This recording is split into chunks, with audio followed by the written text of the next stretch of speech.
ఒక బీసీ సర్పంచ్‌గా బీసీ నాయకుడు ఒక యాదవ్ కులస్తుడు నామినేషన్ ఏస్తే ఓర్వలేక మంత్రి కోమటిరెడ్డి వెంకటరెడ్డి అనుచరులు ఆ మూత్రం రాయించి వారిని చిత్రహింసలు పెట్టి వారిని అడ్డుకోవడం, వారిని కొట్టడం నిజంగా బాధాకరం.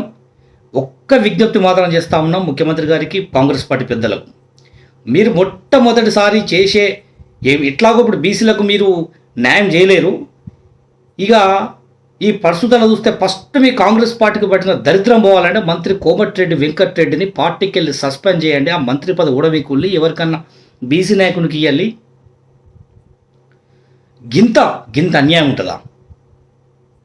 మొత్తం నల్గొండ జిల్లా కొన్నవా కోమటిరెడ్డి వెంకటరెడ్డి? మొత్తం కొన్నావా? నువ్వే కుల్లగుత్త పట్టినావా? ఎవడు బతకద్దా? ఇక మొత్తం మీరే ఉంటారా? ఇక అసలు ఈయన ఒక చరిత్ర తీసుకుంటే కోమటిరెడ్డి వెంకటరెడ్డి వాళ్ళ బ్రదర్స్ కానీ వాళ్ళ చరిత్ర తీసుకుంటే ఎవ్వరు ముఖ్యమంత్రి అయినా వాళ్ళు ఓర్వరు, ఎవ్వరు పీసీసీ ప్రెసిడెంట్ అయినా వాళ్ళతో కాంట్రవర్సీ. బిడ్డ నువ్వేమో అనుకుంటున్నావు, రానున్న రోజుల్లో రానున్నది బీసీల రాజ్యం.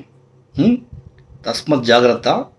బీసీలను చిత్రహింసలు పెట్టినామనుకో, అదొక్కసారి రిపీట్ చేసుకో. నువ్వు ఏ విధంగా చిత్రహింసలు పెట్టినావు మళ్ళీ ఒకసారి రిపీట్ చేసుకో, దొరుకుతావు బీసీలకు కూడా.